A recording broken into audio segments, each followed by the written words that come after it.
হযরত আবু তালহা রাদিয়াল্লাহু তাআলা আনহু তার কর্মকাণ্ড দেখে, দানের পরিবেশ পরিস্থিতি দেখে আল্লাহর আরশ পর্যন্ত খুশি হয়েছিলেন।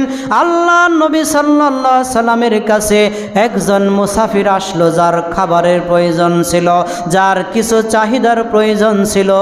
এমন অবস্থায় হযরত আবু তালহা রাদিয়াল্লাহু তাআলা আনহুকে বলছেন, ও তালহা, এই মেহমানকে তুমি বাসায় নিয়ে যাও, এই মেহমানের খাবারের ব্যবস্থা অন্তত আজকে তুমি করবা। হযরত আবু তালহা নাও করতে পারে না যে বাড়িতে খাবার নাই, খাবারের কোনো ব্যবস্থা নাই। আল্লাহর নবী যেহেতু মেহমান দিয়েছে, এই মেহমানকে কখনোই অপমান অপদস্থ করা যাবে না। যে কোনো মূল্যে, যে কোনো উপায়ে আল্লাহর নবীর এই মেহমানকে সম্মান জানাতে হবে। হযরত আবু তালহা রাদিয়াল্লাহু তাআলা আনহু তা ওই সাহাবীকে সঙ্গে নিয়ে তার বাড়িতে চলে গেলেন। বাড়িতে যাওয়ার পরে তার স্ত্রীকে বললেন, আল্লাহর নবী আমার সাথে একজন মেহমান পাঠিয়ে দিয়েছে, খাবারের কি কোনো ব্যবস্থা আছে? কোনোভাবে তাকে কি কোনো খাবারের ব্যবস্থা করে দেওয়া যায়? তার আবু তালহার স্ত্রী বলছেন, ওগো স্বামী, আমাদের বাড়িতে খাবারের তেমন ব্যবস্থা নাই।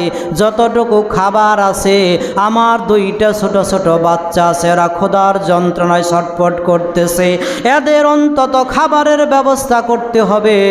যেই খাবার আছে দুইজন শিশু সন্তানের খাবার, কোনো বড় মানুষের চাহিদা পূরণ করার মতো খাবার আমাদের কাছে নাই। তারপরেও তারা বুদ্ধি করলেন, তার স্ত্রীও বললেন, আল্লাহ নবী যেহেতু মেহমান দিয়েছেন, মেহমানকে তো অপমান করা যাবে না, তাকে তো যে কোনো মূল্যে খাবারের ব্যবস্থা করতেই হবে। এই জন্য বলছেন, তুমি শোনো, বাচ্চা দুইটাকে ঘুম পাড়া দেই, এই বাচ্চার খাবারটা দিয়ে অন্তত আমরা মেহমানের দারিদ্রটা করি। আল্লাহ নবীর এই সাহাবী হযরতে আবু তালহা আর তার স্ত্রী মেহমানের খাবারের ব্যবস্থাটুকু করে দিলেন। মেহমানকে খাবার দেওয়ার পরে আবু তালহা বলছেন, ও স্ত্রী, মেহমান তো একাই খাবে না, আমাকেও তো তার সাথে খাবার খাওয়ার জন্য আহ্বান করবে, আমাকেও তো ডাকবে। ও স্ত্রী, তুমি আমার সামনে একটা প্লেট দিয়ে রাখো, আমার সামনে একটা খাবারের প্লেট দিয়ে রাখো। আর আমাদের যে আলুর ব্যবস্থা আছে, আমাদের যে চেরাক আছে, কুপিটা আছে, আলুর যে ব্যবস্থা আছে, তুমি এই আলু বাড়ানোর জন্য ভান করে এটাকে তুমি নিবায়া দিবা, যাতে অন্ধকার হয়ে যায়, মেহমান তার খাবারটা খেতেই থাকে আর আমার সামনে খালি প্লেট থাকে। মেহমান বুঝবে আমিও খাচ্ছি, মেহমান বুঝবে আমিও খাবারটা খাইতেছি। আল্লাহ নবীর এই সাহাবী আবু তালহা এই দৃশ্যটা যখন করলেন মেহমানের সাথে, মেহমান কিছু না বুঝেই খাবারটা খেয়ে ফেললেন।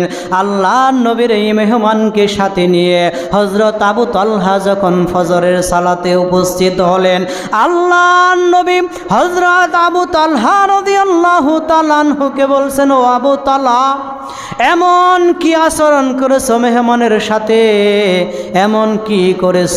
হযরত আবু তালহা তো চিন্তায় পড়লেন, আমি কি মেহমানের সাথে খারাপ কোনো আচরণ করেছি কিনা, আমি কি মেহমানকে কোনো খারাপ কথা বলেছি কিনা, খারাপ ধরনের কোনো আচরণ হয়েছে কিনা।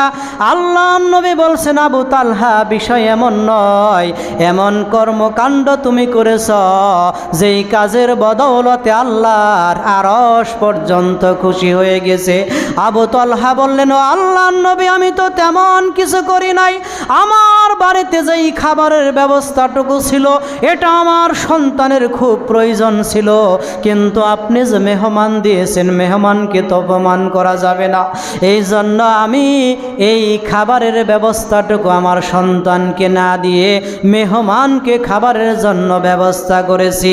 এর পরিপ্রেক্ষিতে, আবু তালহার পরিপ্রেক্ষিতে আল্লাহ সুবহানাহু ওয়া তাআলা সূরাতুল হাশরের মধ্যে আয়াত নাজিল করে দিলেন।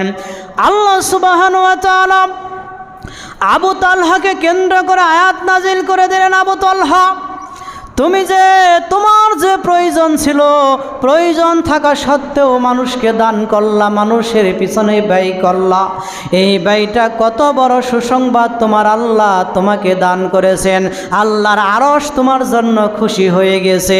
অতএব আবু তালহা, তোমার জীবনে চিন্তার কোনো কারণ হবে না।